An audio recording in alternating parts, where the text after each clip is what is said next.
आवाज में बात ना करते हुए प्रेम से बोलने का प्रयास करना। तीसरा, भोजन करो तो झूठा मत छोड़ना। चौथा, अपनी थाली अपनी प्लेट स्वयं मांजो, साफ करो और बाबा के भरोसे शिव नाम का जाप करो। यह अपना करो। नियत, नीति और नियम, ये तीन हमारे जीवन में श्रेष्ठता प्रदान करते हैं। अगर आपकी नियत सही है तो आपको दुनिया में कोई पीछे नहीं हटा सकता, आप बढ़ते चले जाओ। आपका नीति सही है, आप जगत कल्याण की बात करते हो, जगत उद्धार की बात करते हो, उसमें कोई आपका कोई विशेष आपके लिए कोई आवक का स्रोत ना सोचा जाए। आप तो केवल नीति के अनुसार कार्य करिए, नियत से, अच्छी नियत से कार्य करिए और नियम से काम करो। जिंदगी की सफलता आपके पास होगी, आपके पास होगी। अच्छा एक बात बताओ, बहुत लंबा रास्ता है, बहुत लंबा रास्ता है, बहुत ऊंचा रास्ता है, बहुत लंबा रास्ता है। इस रास्ते को काटना है तो सबसे ज्यादा जरूरी चीज क्या है?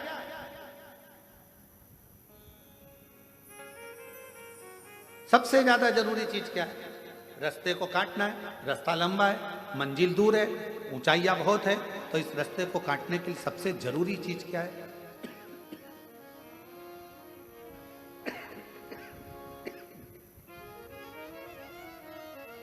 सबसे जरूरी है दो चीजें। एक, आपका विश्वास, और दूसरा, जिस रास्ते पर चल रहे हो उस पे चलने के लिए तुम्हारे पांव की मजबूती। विश्वास, मजबूती। रास्ता कितना भी लंबा हो, पांव मजबूत हैं तो कितनी भी लंबी रास्ता हो वो तुम्हारे कदमों में होगा और तुम मंजिल तक पहुंच कर ही।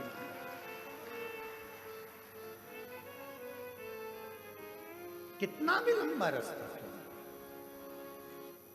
कितनी भी लंबी मंजिल बहुत दूर क्यों ना है, मंजिल रास्ता कदमों में होता है अगर विश्वास प्रबल होता है, भरोसा प्रबल होता है। मेरे भगवान शंकर माता सती के भी गुरु हैं और मेरे भगवान शंकर माता पार्वती के भी गुरु हैं। अब गुरु का एक बहुत बड़ा फर्ज है।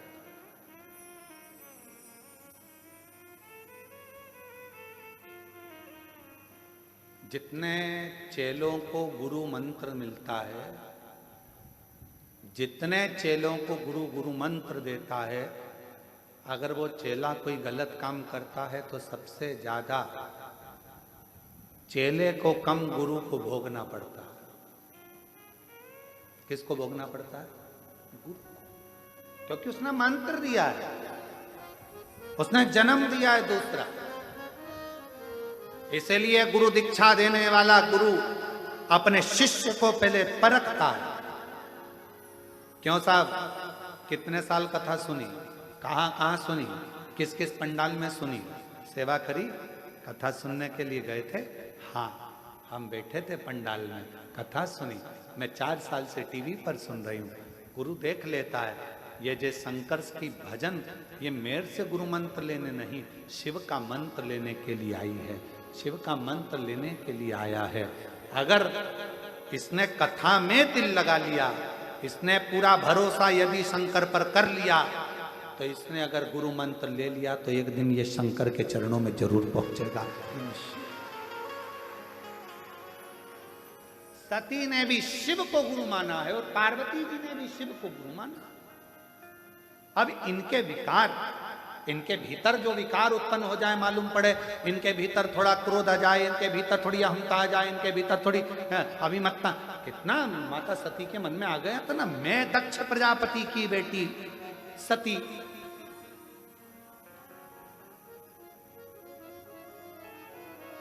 और मुझे कुंभज ऋषि के आश्रम में कथा सुनाने लेकर जा रहे।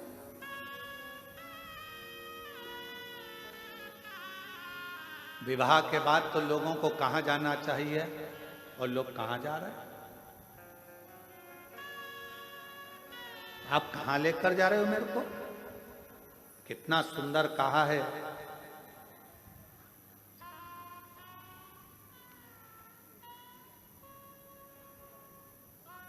विवाह करने के बाद भी अगर तुम्हारी बुद्धि में ये बैठ जाए कि हमें गुरु के दरवाजे जाना है, कुबेरेश्वर धाम जाना है, भगवान के मंदिर जाना है, उसके बाद फिर कहीं जाने की सोचेंगे, तो समझ लेना कि तुम्हारे बहू और बेटा दोनों सार्थक हैं। साधु का एक स्वभाव सार्थकता है, साधुता है।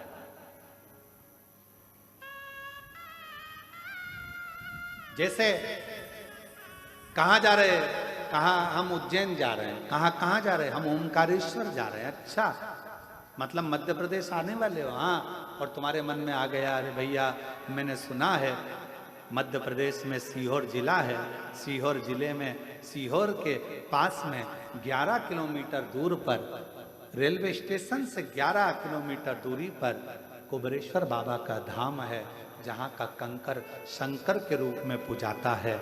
मेरा मन है मैं थोड़ी देर वहां भी दर्शन कर कर जाऊं।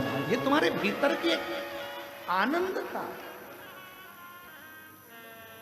ये तुम्हारे भीतर की एक श्रेष्ठता है कि तुम्हारे अंदर ये उत्साह उत्पन्न हो रहा है कि मैं कुबेरेश्वर धाम जाऊं, कंकर शंकर की भूमि पर जाऊं, शिव धाम जाऊं। और यहां मिलना कुछ नहीं। आप सोचो कि कई लोग कहते हैं हम वृंदावन जा रहे हैं, वृंदावन में बिहारी जी के भी दर्शन होंगे, रंगनाथ जी के भी दर्शन होंगे, यहाँ भी होंगे, वहाँ भी होंगे, बाबा का, गोवर्धननाथ जी बाबा की परिक्रमा भी होगी, यमुना जी का स्नान भी होगा। कोई कहे हम अवध जा रहे हैं, वहाँ पर मां सरयू जी का दर्शन होगा, स्नान होगा, पूजन होगा, राम जी का दर्शन होगा, कनक बिहारी जी का दर्शन होगा, ये होगा। कोई कहे हम काशी जा रहे हैं, वहाँ पर विश्वनाथ जी का दर्शन होगा, काल भैरव का दर्शन होगा, महामृत्युंजय भगवान का दर्शन होगा, नर्मदेश्वर भगवान का दर्शन होगा, ओंकार बाबा का दर्शन होगा। सबके मन में भाव, पर अलग से अगर आपके मन में यह भाव उत्पन्न हो रहा है कि हमें कुबेरेश्वर धाम जाना है, तो वहां आसपास में कुछ भी नहीं मिलेगा, मिलेगा तो केवल रोड से भी दूर ये बस्तियां जो तुम अब देखते हो ना, होटलें बनी हैं, दुकानें बनी है, या दुकानें, यहाँ कुछ भी नहीं था, कुछ भी नहीं। और पूछना ये गांव के लोगों से, यहाँ के गांव के आसपास के लोगों से, कुछ भी नहीं था। मां रोड से यहाँ गौशाला तक आने के लिए लोगों को किसी का इंतजार करना पड़ता था कि कोई आएगा तो उसकी गाड़ी के पीछे गाड़ी ले लेंगे, या फिर कोई आएगा तो उसके साथ में बात करते करते चले जाएंगे। इतना लोगों के अंदर भय रहता। जंगल, खेत, खलियान पूरा खाली, केवल एक जिस स्थान पर बड़ा शिवलिंग बना हुआ है, वहीं पर एक छोटा सा बाबा का स्थान, और बाबा की अविरल भक्ति, कुछ भी, कुछ भी। जिस नाव वाली बिल्डिंग में राम जी बैठे हुए हैं, उसी के नीचे छोटा सा टीन का एक छपरा, जिसमें हम, आप पूछना गांव के लोगों से, वहीं पर पूड़ी बनाते, वहीं पर रोटी बनाते। कोई गांव का व्यक्ति या कोई व्यक्ति वहां से भूखा प्यासा निकलता तो उसको मालूम पड़ता कि यहाँ कुछ मिल जाएगा, बैठता, उसको रोटी बनाकर, टिक्कड़ बनाकर अपना शिव नाम जपना, गायत्री का अनुष्ठान करना, श्री शिवाय नमस्तुभ्यम जपना, और उसको खिला देना, पवा देना, और उसका चलेगा। क्या था? कुछ नहीं। आज पूरा शहर बस गया, पूरा शहर। क्या था? केवल शिव, केवल शंकर। छोटा सा शिव जी का स्थान, उसके सिवाय कुछ नहीं, बस कंकर शंकर, उसका भजन, उसकी भक्ति और उसका नाम।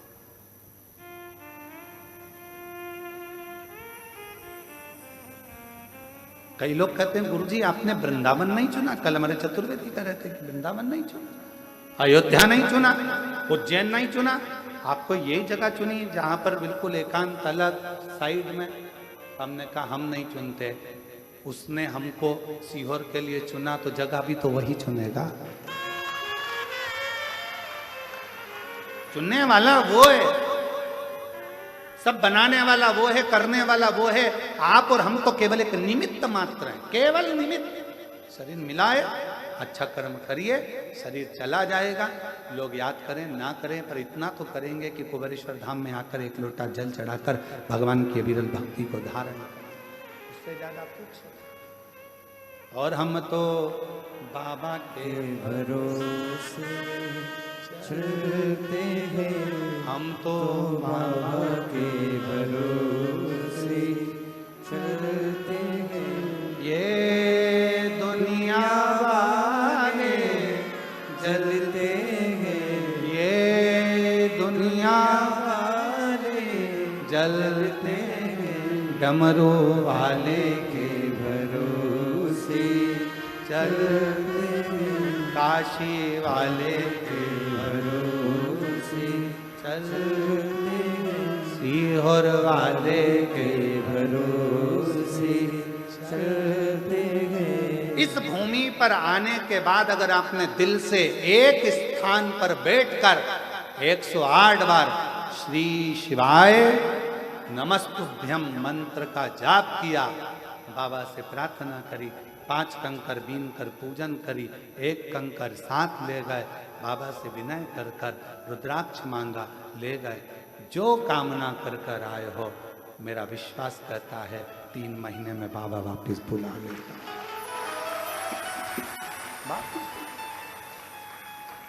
इन जजमानों में कई जजमान ऐसे बैठे हैं जो हर साल जजमान बन रहे हैं, प्रति वर्ष यहां पर भी बनते हैं, 12 ज्योतिर्लिंग में भी बनते हैं। बड़ी कृपा शिव करता, बनते रहते। आए दिन समिति को रोकना पड़ता है इन लोगों को। वो एक माता बैठी है महाराष्ट्र वाली, तो ये इनको अब की बार समिति ने मना किया, नहीं अभी हमारे जजमान बहुत सारे हो गए, तुम्हारे हर बार बन जाती है, हर बार आएंगी और तुरंत करेंगे अगला नाम लिख के रखो, अगला नाम लिख के रखो। एक वो बैठे होंगे मुंबई वाले, कहाँ है बैठे, गए कि हैं? हाँ ये बैठे, ये हर साल नाम लिखा कर चले जाते, अगला फिर लिख दो हमारा, फिर लिख दो हमारा, फिर लिख दो। ये ऐसे कई, ये अम्बाला बीटा वाले बैठे हुए हैं, कई लोग बैठे हैं, ढेर, फिर लिखवा देंगे, फिर लिखवा देंगे। समिति को मना करना पड़ता है, नहीं अभी रुको, अगली कथा में बनना, अभी दूसरे को मौका मिलने दो, फिर अगले को मिलने दो। क्या देता है बाबा? सियोर वाला महाराज कुछ नहीं देता, कुछ भी नहीं, केवल एक ही काम करता है सियोर वाला महाराज, तो कहता है कि सारी समस्या का हल 1 लोटा जल और श्री शिवाय नमस्ते। मन करे तो जपो, दिल करे तो भजो, और अगर किसी के कहने में आ जाओ और तुम जल पीना भी बंद कर दो तो तुम्हारा मन, बेलपत्र खाना भी बंद कर दो तो तुम्हारा मन, मंदिर जाना भी बंद कर दो तो तुम्हारा मन, और कथा सुनना भी बंद कर दो तो तुम्हारा मन। हम तो ये शिव नाम लेने के लिए जन्मे हैं और उसका नाम लेते लेते ही परमात्मा की शरणागति प्राप्त करें, यही भजो तो ठीक, ना भजो तो ठीक। तुम्हारा मन करे कि हाँ मैंने शिव पुराण सुनी है, मेरा दिल करता है मंदिर जाना चाहिए, तो जाऊंगा। फिर किसी ने कह दिया ऐसा मत करो, ऐसा करने से पाप लगेगा, हम निपट लेंगे, ऊपर जाकर कितना पाप लगेगा देखेंगे।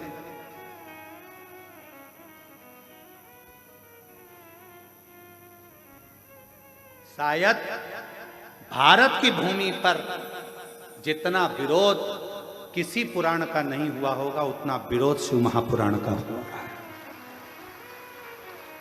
जो मिलता है केवल शिव पुराण का, ये ऐसा बोल दिया, वैसा बोल दिया, ये गलत कर दिया, वो गलत कर दिया। अरे कुछ भी गलत करा, उसका नाम तो पशुपति नाथ है। एक कुत्ता भी जाकर अगर उसे चाट लेता है तो अगला जन्म नहीं पाता है, उसको पशुपति नाथ कहते हैं। एकांत में शंकर जी का ओटला, शंकर जी का मंदिर खाली पड़ा है, उस खाली पड़े मंदिर में कोई नहीं जाता, तो कौन पहुंच गया? कुत्ता। कौन पहुंच गया? गाय। कौन पहुंच गया? पशु पक्षी जानवर जीव सांप बिच्छू सब उस मंदिर के अंदर होंगे, शंकर जी से चिपके रहेंगे, शिवलिंग से चिपके रहेंगे। चीटा शिवलिंग के पास, चीटी शिवलिंग के पास। किसी मंदिर की बड़ी बड़ी मूर्तियों का दर्शन करिए, बड़े बड़े इष्ट भगवान का दर्शन करिए, किसी मंदिर में तुम्हें चीटा चीटी नजर नहीं आएंगे, पर शंकर जी के पास सब चिपके रहेंगे। फूल में इल्ली, वो भी शंकर जी से चिपकी, वो भी चिपकी। और ऐसे चिपकी, ऐसा लग रहा है जैसे पूछो मती कि इतने प्रेम से कैसे चिपकी। समझो, जब पशु पक्षी जानवर जलचर थलचर वायुचर ये सब शिव के करीब में है, क्यों? क्योंकि उसका नाम विश्वनाथ है। वो सारे विश्व के वासियों को, चाहे जो भी जीव है, उसको अपना बना लेता है। लोग कहते हैं पाप लगेगा। शिव महापुराण की कथा कहती है भगवान का जल पीने से पाप नहीं। शिव पुराण की कथा कहती है अगर कोई शंकर जी का प्रसाद लेकर जा रहा है, उसका मात्र दूर से खड़े होकर भी दर्शन कर लिया जाता है, तो फिर उसके परिवार की 71 पीढ़ियां बैकुंठ चली जाती है, भोगना नहीं पड़ता है। यह शिव पुराण में लिखा है। विद्येश्वर संहिता के अंदर शिव महापुराण में लिखा कि शिव जी के प्रसाद का मात्र दर्शन करने से भी 71 पीढ़ियां तर जाती है। 71 पीढ़ियां। तो फिर शिव तत्व क्या, उसको समझे तो। शिव माता पार्वती जी ने शंकर को अपना गुरु माना, और गुरु का फर्ज है विकारों को हर लेना, कष्टों को हर लेना, तकलीफों को हर लेना।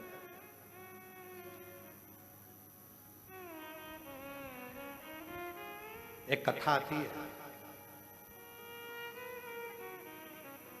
दारुका नाम का एक असुर,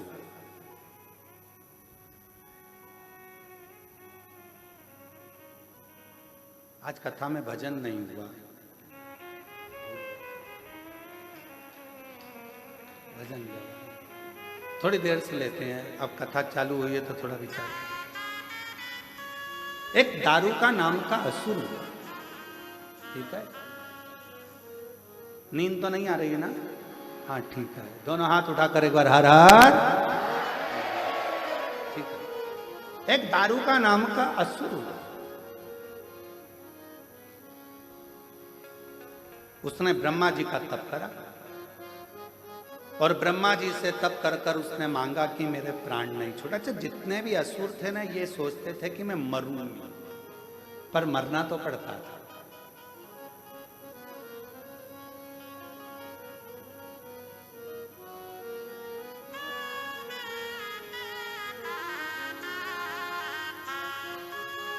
जो दवाई तुम खाते हो,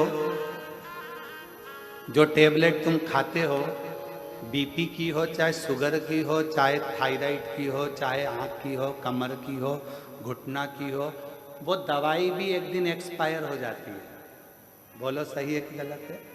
इसलिए लेने से पहले देखना पड़ता है एक्सपायर डेट।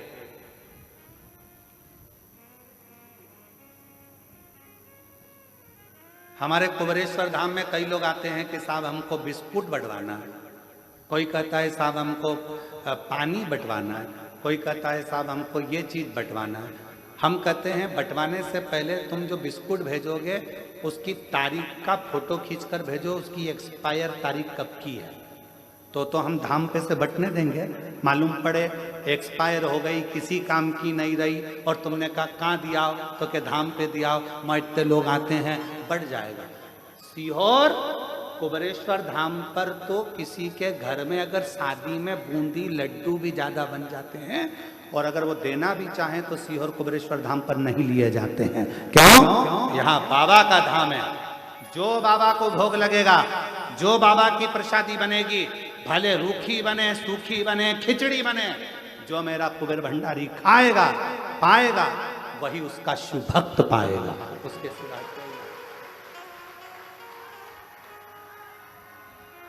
कुबेर भंडारी जो पाएगा वो पाएगा। तो हमारे यहाँ पहले एक्सपायर तारीख देखी जाती है। लाओ जरा बिस्कुट का पुड़ा लाओ, देखो उसमें तारीख क्या लिखी है। हमारे यहाँ विनय छोटे भाई वो पूरी एक्सपायर पहले देखें, लाओ जरा बिस्कुट का, फिर एक्सपायर की तारीख निकालेगा। एक्सपायर ये खोखा बेकार हो गया, इसको भट्टी में डाल दो, चूल्हे में डाल दो, सब्जी बन रही है चूल्हे के अंदर डाल, ये किसी काम का। दवाई एक्सपायर हो जाती है, एक दिन तुम्हें जीवित रखने वाली दवाई भी एक्सपायर हो जाती है। शिव महापुराण की कथा कहती है दवाई एक्सपायर हो उससे पहले उसको खा लो, और तुम एक्सपायर हो उससे पहले शिव नाम गा लो, इससे बढ़कर सुख नहीं। भजन करो, स्मरण करो, कीर्तन करो। एक दारुका नाम का असुर हुआ। एक दारुक था, एक दारुका था। दारुका नाम का असुर ब्रह्मा जी से वर मांगा, मैं मरूं ना, मेरे प्राण ना छूटे, मेरे प्राण ना छूटे, मैं मरूं ना। ब्रह्मा जी ने कहा ये तो नहीं हो सकता, देखो भाई मरना तो पड़ेगा, और मेरे जीजा जी और मेरी जीजी जी, मेरी जीजी और मेरे जीजाओं, मेरी बेटियों बेटाओं, मेरी माताओं, मेरे भाई, मेरी बहन, मेरे बांधव, ध्यान रखना शरीर मनुष्य का मिला है। कहते हैं इस मानव शरीर को पाने के लिए तो देवता भी तरसते हैं, और इतना अच्छा कीमती शरीर मिला है। इस कीमती शरीर में खूब मेहनत करो, और खूब मेहनत के साथ में, परिश्रम के साथ में, विश्वास रखकर शिव की आराधना करो। एक ना एक दिन भगवान तुम्हें मंजिल तक पहुंचा देगा। कीमती है मानव देह, और मानव देह अनमोल रे, माटी में ना बोल रे, अब तो मिला है फिर ना मिलेगा, कभी नहीं कभी नहीं कभी नहीं रे। मनुष्य जन्म अनमोल रे, माटी में ना मोल रे, अब तो मिला है फिर ना मिलेगा, कभी नहीं कभी नहीं कभी नहीं। ये मानव का शरीर मिला, बड़ा कीमती है, इसको समझो।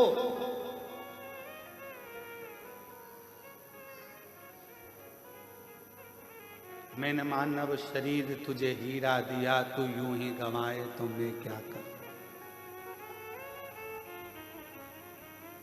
प्रभु का नाम मैंने तुझे कीमत वाला दिया, तू ना गाए तो मैं क्या करूं। क्या कर सकता, क्या कर सकता। मिलाए शरीर, करो भजन। दारू का नाम का एक असुर हो गया। दारू का नाम का असुर इतना प्रबल था, इतना प्रबल था, ब्रह्मा जी से वर मांगा कि मैं मरूं ना। ब्रह्मा जी ने कहा मरना तो पड़ेगा तेरे को, निश्चित है, कुछ और मांग ले। उसने कहा तो फिर मुझे वर दे दो कि मैं मरूं तो पुरुष से नहीं मरूं, स्त्री से मरूं, एक स्त्री से। अच्छा, असुरों में भी ज्ञान नहीं होता था, ऐसी बात मांगते स्त्री से मरूं। अब उसको कौन समझाए, पुरुष से ज्यादा भारी पड़ती है, कौन समझाए। ये जब अपनी वाली पे आ जाए, जुड़ब मान के बोल तोरी जरा,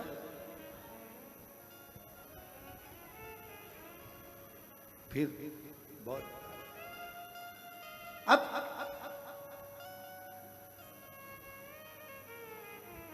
दारू का कह रहा है कि मैं स्त्री से मरूं। ब्रह्मा जी मुस्कुराने लगे। ब्रह्मा जी को मालूम था तू हल्के में ले रहा है, हल्के में। एक माता जानकी जी, माता जानकी जी, एक माँ जानकी जी लंका में गई। रावण आता था, सीता जी एक घास का तिनका, मात्र एक तिनका माता जानकी जी तोड़कर उस घास के तिनके को मां जानकी अपने हाथ में ले लेती थी, एक तिनका। और रावण कहता था, ए सीता, जानकी जी से कहता, तिनके को देखती रहती है, मुझे तो देख। रावण का समझ नहीं पाया कि इस घास के तिनके में ऐसा क्या था। रावण को कौन समझाए, ये वो घास का तिनका सीता जी हाथ में क्यों लेती है, क्योंकि जब जानकी जी विवाह कर आई थी, कौशल्या मैया ने कहा था घर की बहू मीठा भात बनाए, खीर बनाए। जानकी जी ने खीर बनाई, ससुर जी के सामने परोसी। सीता जी उधर गई, खिड़की में से हवा चली, एक तिनका खीर में चला गया। सीता जी ने जो देखा, खीर में तिनका पड़ा है। ससुर जी खाएंगे, दशरथ जी कहेंगे कि बहू ने कचरे की खीर दे दी, क्या करूं। खिड़की में से सीता जी ने पल्लू लिया और उस खीर में देखा जैसे ही खीर में देखना चालू करा, खीर में जो तिनका पड़ा था घास का, वो वहीं पर जल के भस्म हो गया। दशरथ जी ने देख लिया, सीता जी ने खीर में पड़े हुए तिनके को जलाकर भस्म कर दिया मात्र देखने से। दशरथ जी ने बहू की मुंह दिखाई का समय था, बेटी को क्या दूं, तूने मुझे मीठी खीर खिलाई है। बेटा, ससुर का फर्ज है पहली बार अगर खीर खावे, मीठा भात खावे तो कुछ देना चाहिए। मैं तुझे कुछ नहीं दूंगा, तुझसे लूंगा। पिताजी बोलो क्या चाहिए? सीता, वचन चाहिए। क्या वचन? जैसा तूने आज इस तिनके को देखा, ऐसा घूर कर किसी को मत देखना, किसी को मत। जब जब रावण आता था, सीता जी तिनका ले लेती थी, इसी के चक्कर में बचा है। नहीं तो अभी तक तो निपटा देती तेरे को। 1 मिनट नहीं लगता, बस घूर के देखती और तू निपट जाता। आज भी मेरी जीजियों में वो बल है। जब बेटियां कहती है ना कि उसने मेरे को घूर कर देखा, अगर जीजियों में इतना दमदारी है, एक बार अगर घूर कर देख ले तो किसके बाप में दम नहीं है कि तुम्हें कोई घूर कर देख ले। बस कोई घूर कर देखा और तूने दमदारी से आंखें नीचे। नहीं तो वीर शिवाजी महाराज की मां जीजाबाई को देखा है, अहिल्याबाई को देखा है, झांसी की रानी को देखा है। अभी थोड़ी देर में मुझे देख लेगा तो वो बेचारा, नहीं जीजी में तो आपसे कुछ नहीं किया।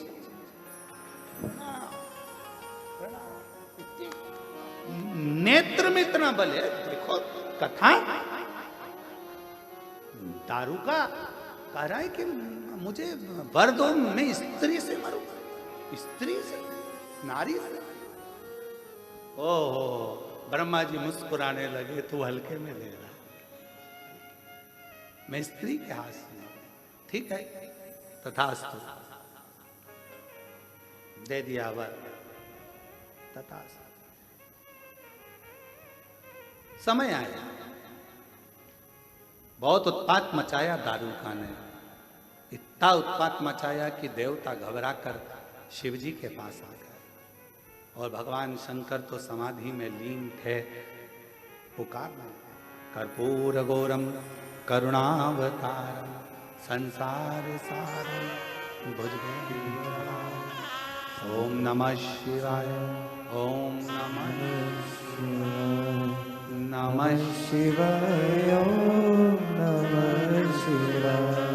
कर्पूर गौरम करुणावतारम संसार सारम भुजगेन्द्रहारम।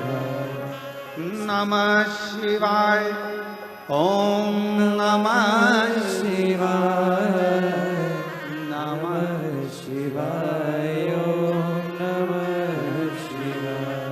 नमः शिवाय, ओम नमः शिवाय, नमः शिवाय, ओम नमः शिवाय। कर्पूर गौरम करुणावतारम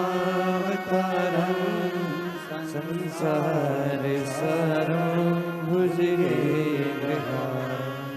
नमः शिवाय, ओम नमः शिवाय, नमः शिवाय, ओम नमः शिवाय। जो शिव जी की आराधना करी, बाबा नेत्र खोल कर पूछे क्या बात है, क्या हो गया, क्या चाहते हो? देवता कहने लगे कि वो दारूका नाम का असुर परेशान कर रहा है और उसको मारने के लिए स्त्री चाहिए, नारी ही मार सकती है। बस इतनी सी बात। हाँ,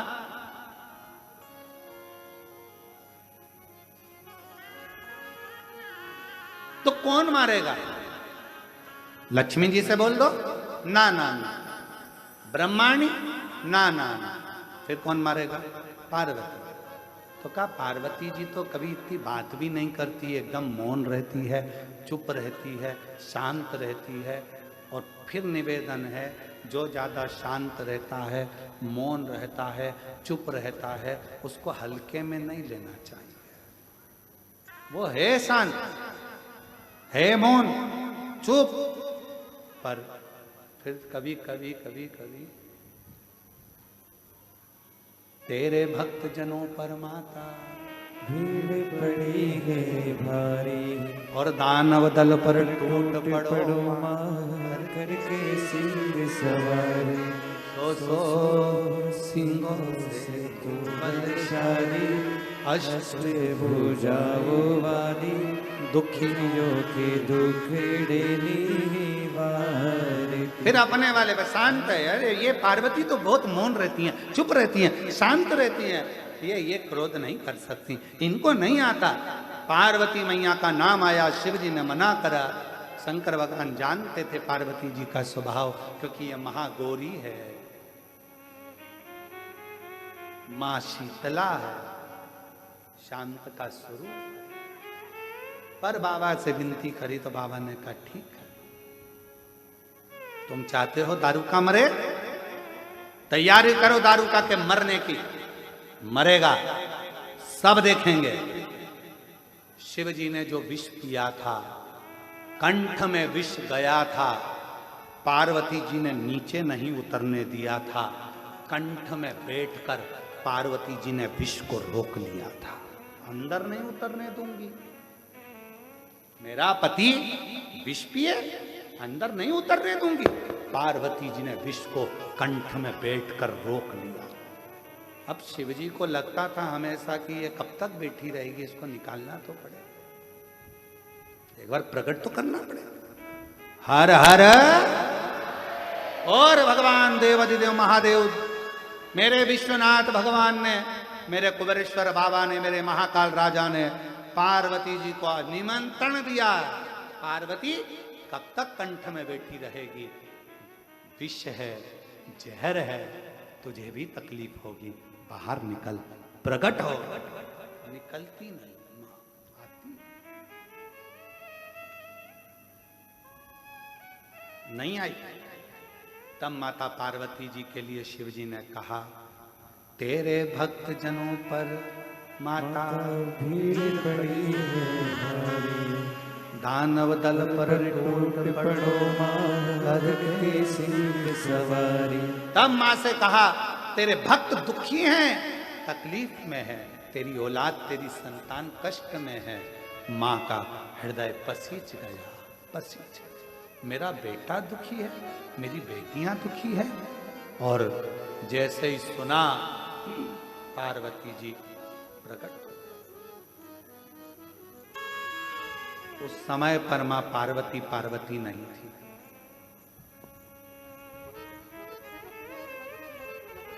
पार्वती माता नहीं थी। विष का तपन पार्वती जी के शरीर में समा गया था, उनका शरीर नीला पड़ गया था, पूरा काला दिखने लगा था, भयंकर आंखें हो गई थी, बाल खुल चुके थे, शरीर पूरा काला। जैसे ही प्रकट हुई, शिव जी के मुख से निकल गया काली, कालका, महाकाली।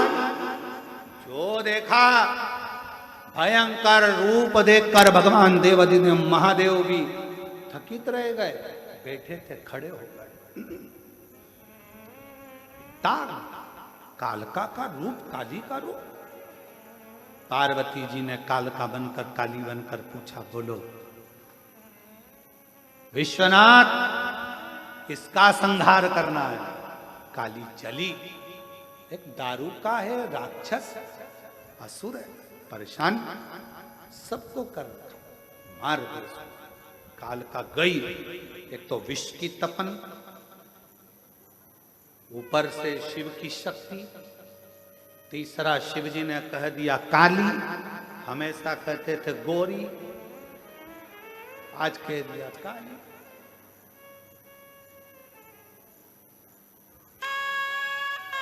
इसीलिए निवेदन है, पत्नी श्रृंगार करे ना तो पति को चाहिए कि उसके तैयार होते समय उसके कक्ष में बिल्कुल ना जाए। तू हो ले तैयार। पति तैयार होकर अपनी गाड़ी में बैठे, हारन बजाए, चल टाइम हो गया, चल चल, और ज्यादा भी हारन मत बजाए, बना तुझे मंदिर का घंटा समझ के बजा दे। कभी कभी ज्यादा हारन और बोले चल चल तो भी नहीं जाना, ले चल तू चले जा, नहीं जाना मेरे को, तुम चले जाओ मैं बाद में जाऊंगी, नहीं जाना, जा। फिर बेचारा पति कह रहा है हरि अम्बे, अरे तू चल, मैं तुझे नहीं, अब तो मुझे तुम्हारे साथ नहीं जाना, नहीं जाना। बुलाया ऑटो, बैठ गई ऑटो में और चली गई, नहीं जाना तेरे साथ, जा, बहुत जल्दी है ना तुमको। अब बेचारा पति पहुंचा शादी में, ये भी पहुंच गई शादी में, और पति मुस्कुरा कर बात कर रहा था और देवी उसको आंखें फाड़।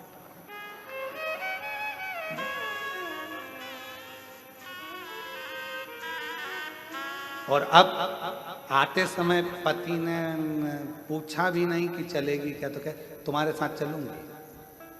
क्यों? क्योंकि उसको बदला ले। अब गाड़ी में बैठ गई और बैठते से सब मालूम है मुझको, तुम्हारी अकल सब देखी ना, तुमको देख रही थी पूरी शादी में, कितना आंखें फाड़ फाड़ के देख रहे थे, कितने हंस हंस के बात कर रहे थे, बस मेरे लिए ही तुम्हारा मुंह गेंदा फूल हो जाता, बाकी के सबके लिए गुलाब का फूल। बोलती बोलती बोलती बोलती कब नमक चुराया आ गया, बोलते बोलते कब अपना घर आ गया।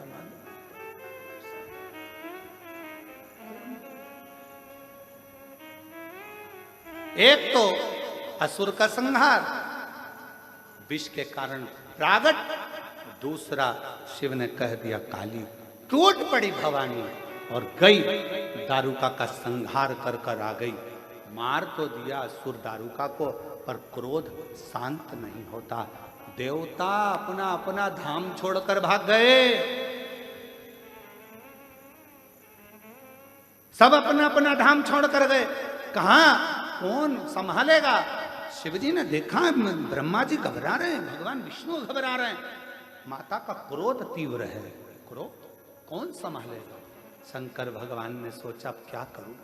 तब शिवजी के स्मरण में आया, माँ सबसे ज्यादा प्रेम अपने बच्चे से करती है, अगर कोई बच्चे का रूप सामने आ जाएगा तो इसका क्रोध शांत हो जाएगा। ब्रह्मा और विष्णु जी से कहा भगवान शिव जी ने, मां काली को काशी में लेकर आओ, दारू को मारकर दारुका को काशी की ओर मां जगत जननी जगदम्बा चल पड़ी। जहां पांव रखती थी वो भूमि नीचे दब जाती थी, जहां चलती भयंकर गर्जना होता चलती। काशी में पहुंच गई। जो काशी में पहुंची, महाशमशान में, शमशान के नजदीक में शंकर जी ने एक बच्चे का रूप ले लिया और किलकारी भर भर कर रोना चालू कर दिया। शंकर भगवान ने बच्चे का रूप लिया, बालक का रूप लेकर शिवजी ने रोना चालू करा। लिंग पुराण का 106 नंबर का अध्याय कहता है भगवान शंकर किलकारी भरकर रो रहे थे, रो रहे हैं। मेरे शिव छोटे से बच्चे का रूप धरकर रोने लगे।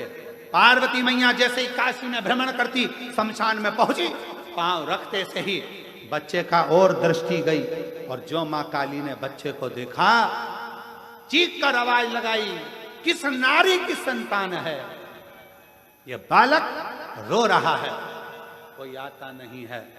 मां का वात्सल्यता झलक गया, बच्चे को गोदी में उठाया, भूखा लगता है, मां ने अपने स्तनों का पान कराना प्रारंभ कर दिया।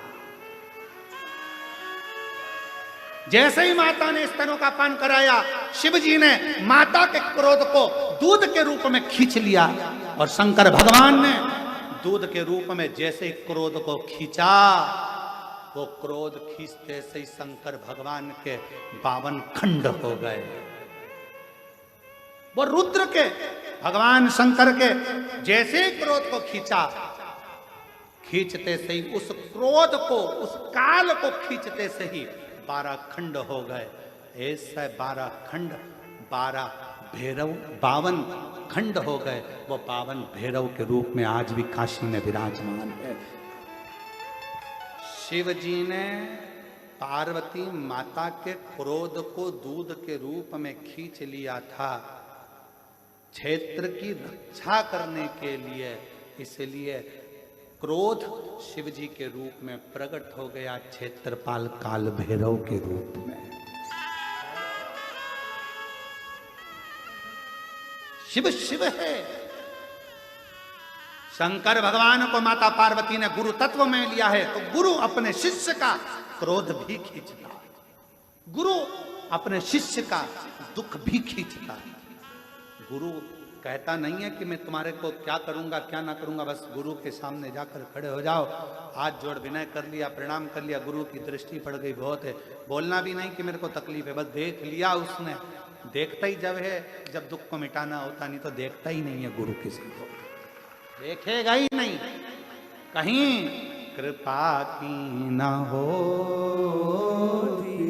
जो आदत तुम्हारी, तो सुनी ही रहती अदालत तुम्हारी। गरीबों के दिल में जगा तुम न पाते, तो किस दिल में होती इबादत तुम्हारी, तो किस दिल में होती इबादत तुम्हारी। एक हृदय से पुकारे,